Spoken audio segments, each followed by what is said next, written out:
I've been talking about the story of the Exodus, the Israelites from Egypt into their first phase of freedom, and are likening it to our journey from lockdown into our first phase of this next step of freedom. And one of the lessons that I took away from that in my last lot of research was about how they had to be taught how to live as a community. They had to be taught how to establish a culture, because what they were familiar with was not how God intended them to live. And so God had to show them what it would look like to live like the people of God. And one of the things I noticed was before the law was given, and so Moses, they end up at Mount Sinai. That's about 3 months after they leave Israel. It's actually 50 days. It's the day of Pentecost, which we'll talk about in a second. And so before the law was given, before that happened, there's actually a story there that talks about Moses really struggling to manage the culture, because everyone's coming to Moses with these problems. And he's like, yeah, okay, right, guys, you do this, you do that. And it's like, some people say it's hundreds of thousands, it becomes millions of people that the Israelite nation becomes. And Moses has got a lot on his hands. And his father-in-law comes along, and Jethro, and he says, Moses, you've got to figure out a way to manage this. It's just not working. You're going to burn yourself out. What you need is a system. You need some leadership. And so Moses establishes layers of leadership. And so what we see is before the law is given, before the new way of living, before even their purpose is given to them, which is to worship God and to be a people of God, before they begin to move into their journey, which would end up being 4 years, there needed to be some leadership established before, and that was before the law was given. Before they could go on mission, they needed to have a leadership system in place. I just thought that was really interesting. And so he creates this leadership system.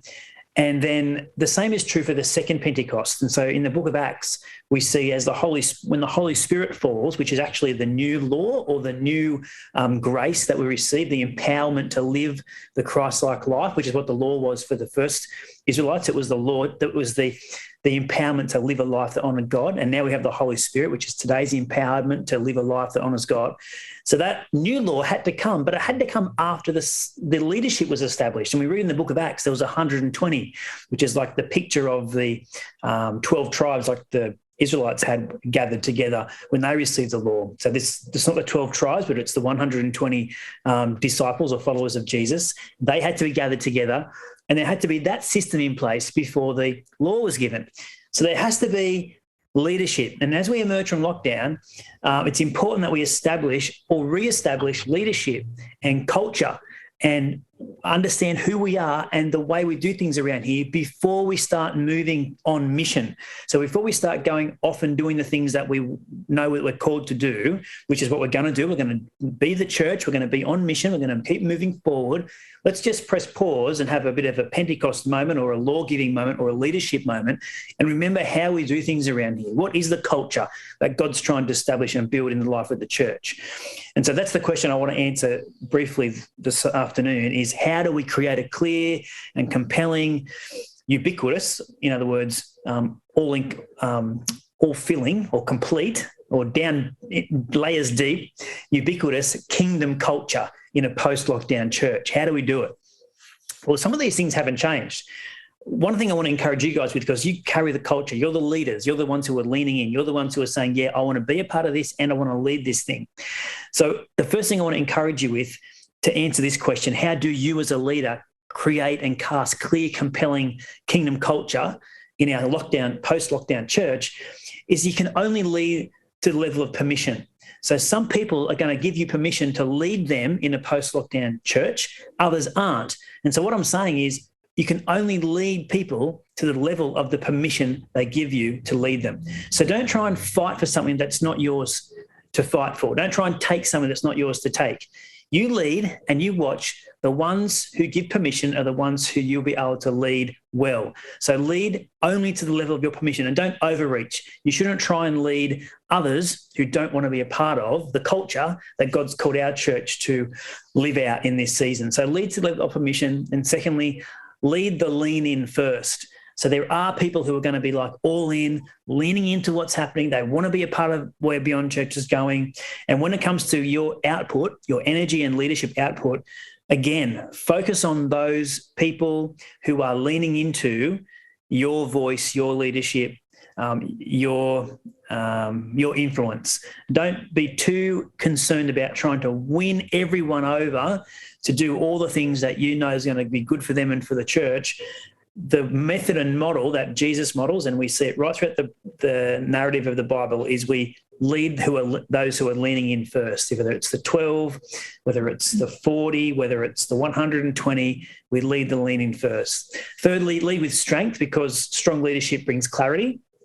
So don't be afraid to come in after lockdown and just be really strong. I love seeing Rebecca and Richard beginning to plan their re-entry. And I'll just say, guys, when you hit the ground in Scone, hit it running and lead with strength, because strength brings clarity. And the real superpower of culture is it actually attracts people and it repels people. It brings people into the world of Beyond Church, and we're called to do something as Beyond Church. We're not called to be every church. We're called to be Beyond Church, and the things that we aren't getting right or aren't who we are, other churches are doing those things, and that's fine. So let's remember who we are, and the superpower of culture is it attracts like-minded people, like-hearted people. God's got thousands and thousands of people who are ready to join their life with the mission of Beyond Church because they are attracted to the culture that they find here in this place. And so be strong, because it creates clarity, and it also repels people. So you don't have people kind of just hanging around who you kind of are hard to lead and they're uncomfortable to kind of be with, and they're antagonistic and they're a distraction. Because when you're clear about who you are and where you're going, when culture is strong, it attracts the people that are going to move with you, and also repels the people in your world who are only there to hold you back and hold you down. So lead with strength. Fourthly, retell the culture in stories. And the Israelites were great at this, and we see this right throughout the New Testament, as well as Jesus points to the stories of the Old Testament. When he wants to tell the church, the new church or the disciples, how things are going to be in the future, he goes, hey, remember how it used to be like this? And he starts to tell a story, and he goes, hey, this is how it's going to be in the new kingdom, and tells a new story. And so to instill culture deep within the life of the church, we tell stories about it. We recount the stories. We tell the stories about the time when Andrew did this, and when Rach did this, or I remember when Norm went and he did that. And that really just is who we are. It's what we do. So we retell the stories, and we did it today. We actually tell good reports that celebrates the culture. It's like, oh, these are the good things that have happened. We've been able to see fresh faces in our academy enrollments. We've seen kids back in the room for academy on an afternoon. That's so good. And even, Rachel's little story there about, we can't help this other community organisation. The good report is because we're doing so well. We've got a full room on that day. Again, it just solidifies and it retells the story of the culture that we're the church that wants to be growing. We want to see people in our rooms. We want to see people face to face, and we're retelling the story. And fifth and finally, we revisit the culture regularly. We remember and we remind each other what the culture is. And I want to wrap up this lunch with just going through the Beyond Church culture. Now, do you all remember the Beyond Church culture? What is it? What is our Beyond Church culture? Life. Pop quiz. Life. Yeah, love. Love, inspiration, fun, excellence. Inspiration, fun, excellence. Wow. Are you looking for a gold star? Hungry Sam. Well done, guys. Inclusion. Yes, I know. Well done. Love, inspiration, fun, and excellence, the life culture. And what I wanted to speak to this afternoon is a reminder that that's what we bring. We bring that culture. If we don't carry it, we can't bring it. And if we don't bring it, it doesn't exist. So at Beyond Church, we can say that we have a life culture, but we don't have a life culture unless we bring a life culture. And so, for example, love, we don't come to church to find love like Sam might, but we bring love to our church. As leaders, we bring love to our church. 1 Corinthians 13 is the love chapter, and it says love's large, it's incredibly patient, love is gentle, kind to all, refuses to be jealous, it goes on and on. And, I'd encourage you to revisit that verse. Really what it means is a culture of love means we do things like keep short accounts. We deal with our stuff with each other. We forgive regularly. We We forgive completely. We aren't jealous of other opportunities. And as we all come back together in the room again, there might be different people doing different things with new opportunities and new roles, and other people who aren't doing things they might have been doing before. But with a culture of love, we're not jealous of other people, their titles, their opportunities, because there's no them. When there's love, there's no them, there's only us. And it means that when one person succeeds, we all succeed. When Sam wins, we all win. Is that right? When Norm wins, we all win. And, love encourages each other without qualification, keeps on loving. And I just want to say this too about love. It's unoffendable. Now, hurt people are going to hurt people. That's going to happen in church life, but we don't have to live offended. I've said this before, and I'll say it again. The length of time that you remain offended exposes the depth of your surrendered life. The longer you hold on to that offence, the weaker your surrender grows, because you can't hold both at the same time. You can't hold, because the same heart that holds on to the offence is the same heart that's trying to hold on to Jesus. So you have to choose. Are you going to live offended, or are you going to live surrendered? You can't live both ways. And so let's be the kind of church that brings love. When we come back together, we're in the room, remember who we are. We're the church that brings love. We have a culture of love. We have a culture of inspiration. Very well done, guys. You got that right, inspiration. Again, as leaders, we don't come to church to be inspired. We bring inspiration to church. We bring it. We bring the culture. We bring inspiration. I love Romans 8:15, this resurrection life. It's not timid, grave tending, but it's adventurously expectant, greeting God with a childlike, what's next? So let's bring inspiration when we come back to the room. So here's a question. Why has Jesus saved you? Why has Jesus saved you? Because he wants to. Yeah, he was nothing much else doing up in heaven. He thought, I might go down there and save Henny. He doesn't want to be there by himself. He wants everybody there. Henny, you're on the right track. Why has Jesus saved you? You have been saved so that others would be saved. And that's why you are so inspiring. You're an inspirational person, because your salvation isn't just for you. Your salvation is for the salvation of others. So here's my question. When we come back together, who are you inspiring?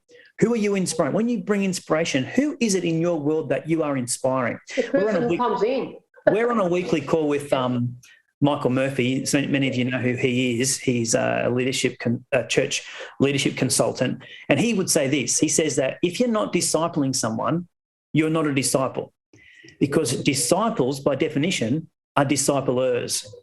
And so I would just challenge us all with that thought today. Who are you inspiring? Who are you discipling? If your salvation isn't just for you, it's for the salvation of others, then who are you discipling? Because inspiration, it's all about lordship. It's all about, you can't bring what you don't have. And unless you have an understanding that your life is not your own, that you've been purchased with a price, and that's the sacrifice of Jesus, then you don't have anything inspirational to bring to your world.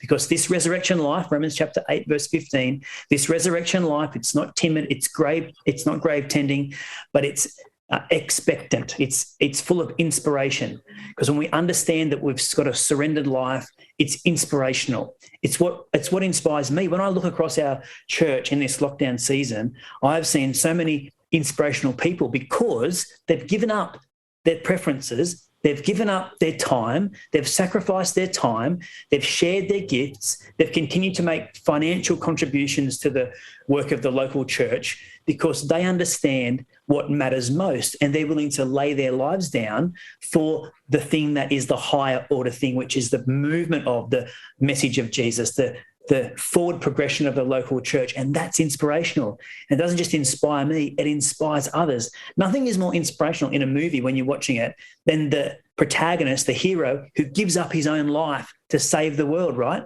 It's just innate in our human nature that sacrifice is inspirational. So here's the challenge. If we want to bring inspiration and have an inspirational culture, it rises at the same rate as our level of sacrifice. That's a challenge, right? But that's the truth. So inspirational people, it's not just about turning up and Yahoo and clapping hands, high-fiving each other. It's about laying our lives down for what matters most. And the good news is we've got a church full of inspirational people. We've got a church full of people who are giving so much already, all-in people who are going all in for the sake of the gospel wherever they are. So that's inspiration. Wrapping it up, our last couple, fun. Again, we bring fun to church. We bring it. So church is only boring when we're boring. And so let me just encourage you with this thought. When we are having fun, let's do something super practical when we come back to the room. This is actually really practical. Let's smile. Now, I did some research a while ago for a message I preached, and you can probably go back into the archives and dig it up. But in the research, I came across this article which referenced a whole heap of other research about smiling. And it said this: smiling can make you look younger.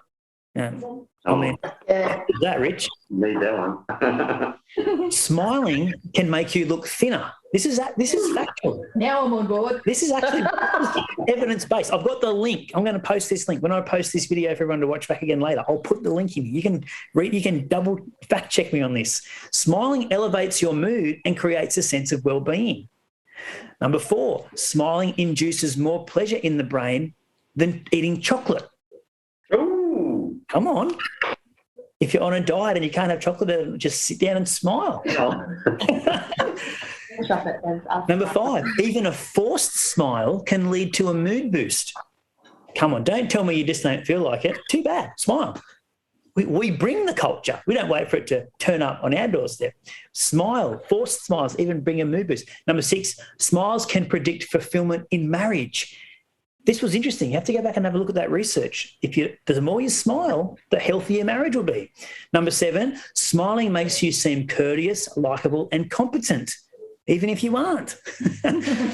Number 8, the span. Oh, this was interesting. The span of a person's smile can predict their lifespan.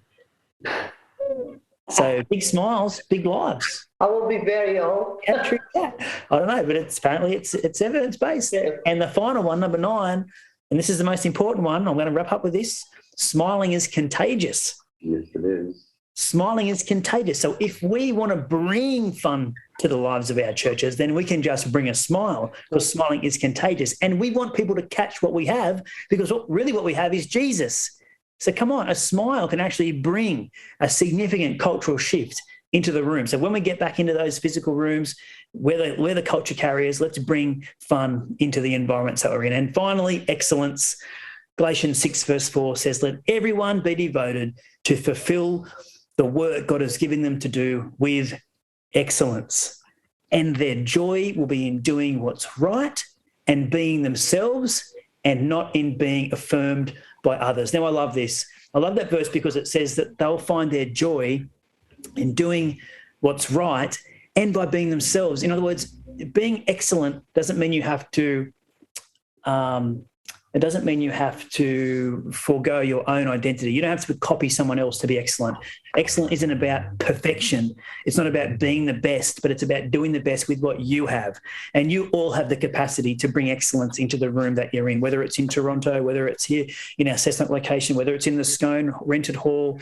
We have the capacity to bring the very best we have. And when we do, it brings joy. It brings joy to you as the one who brings excellence, but it also brings it brings heaven to earth. It shows our communities what it is to live a life that's kingdom first. That's all about living a gospel-focused, gospel-centered, Jesus-centered life when we bring excellence. And we don't have to bring it because we want others to like us, but we bring it because we're pointing people to Jesus. That's what excellence is all about. So I know I talked a lot about our culture. But I just wanted us to kind of revisit that as we begin to re-enter the physical room. Let's not forget who we are and why we're here. And I just really like that idea that before we begin to do the thing that God's called us to do, we need leadership, we need structure. And then once that's in place, then God shows us, the how. This is where you're going, and then you have permission to move forward in, all that He's called us to do.